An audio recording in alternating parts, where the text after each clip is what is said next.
Using Zoom, we're crossing to Sydney to catch up with Bill Bowtell, who's an adjunct professor at the University of New South Wales. Last time we had him on The Informer, he gave us an insight into what governments should be doing to try and stop the spread of this contagion. Bill, welcome back to The Informer. Thanks, George. You've had a very big last couple of weeks, a Q&A, of course, on the ABC, and an opportunity on 3AW with Tom Elliott. And the message you've basically espoused from day one has been very simple. Let's get on with what we need to do, and let's get rid of this COVID pandemic. That's right. I think we can see that the idea of just learning to live with COVID-19 has not really worked in Victoria, in New South Wales. The best way to live with COVID-19 is to live without it and to do all that we can, all the resources, all of the money, all of the effort to knock it out.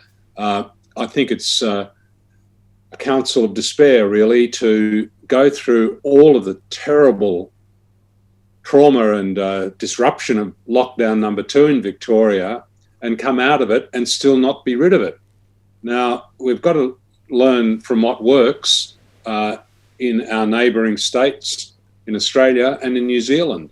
And they put the effort behind it. It was very tough.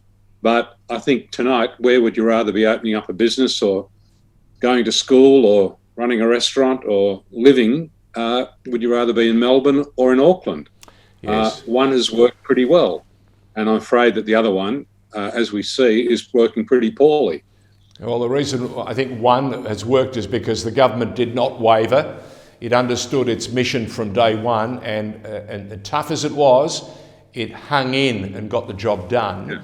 And of course, it's been celebrated around the world. I noticed, though, that we seem to be not getting the message in Spain and in Italy and even in Greece. We're seeing numbers spiking again because people are opening up. Was it too early, or again they have to eliminate it rather than try and live with it?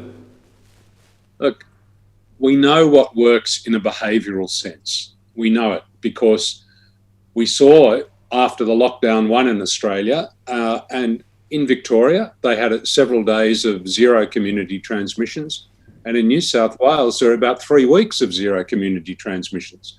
So we know that physical distancing, masks are very important, hand washing, sanitising, and most importantly, I really think now, all of those things that you can do, but what the governments have to do is put the money behind it. And what I mean by that is we know that people who are right at the margins, who are in the gig economy, they might be Uber drivers or people who really need every day some money coming in.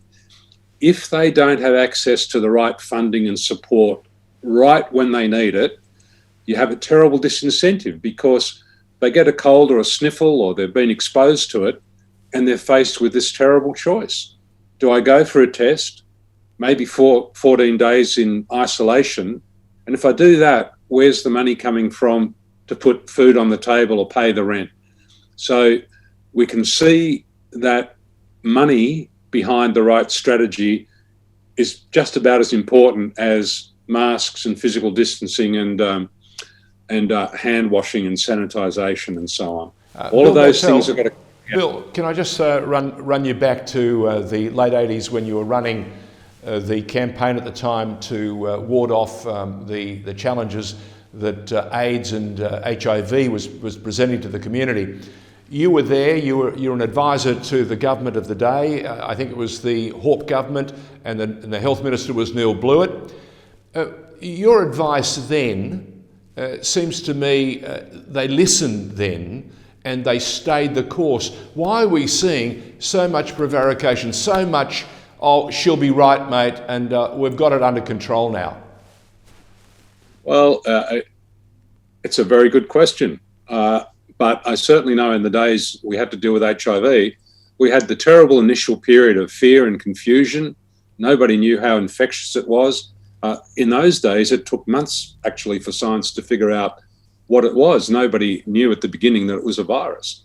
And then there was a period of great turmoil in Australia and around the world, but very quickly in the Hawke government, from Bob Hawke, Paul Keating, down to Neil Blewett and his Liberal opposite number, Professor Peter Boehm, and all the politicians, they made a big decision that they would only act on the science and the evidence.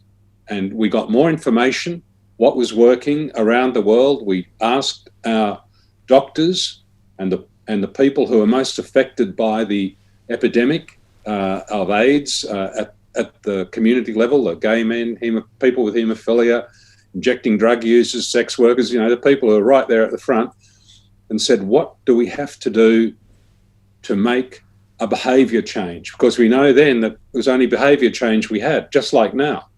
There was no vaccine, no cure, no treatment, no nothing. It was only behaviour change and radical behaviour change. So the governments of the day got out of the way in the public sense. They didn't hold daily press conferences and be the public face of this. They left that to communications specialists like Ida Buttrose and others, and to the senior doctors who talked about the science. And then all the policy, the communication aimed at behaviour change and sustaining it, that was taken on by the community groups. And over time, it worked extremely well in Australia. Thousands, tens of thousands of illnesses were averted and lives saved compared to what happened in the United States and in Europe and other places. So, Bill, why are we... To me, that's the way to approach it in principle. Okay. Right? So why are we seeing Premier after Premier standing up day after day? It's a bit like keeping score or giving us a review or a preview of the upcoming football matches. Why are we taking this particular stance? Well, way back at the beginning of this, I and others, I wrote an op-ed that said exactly the problem.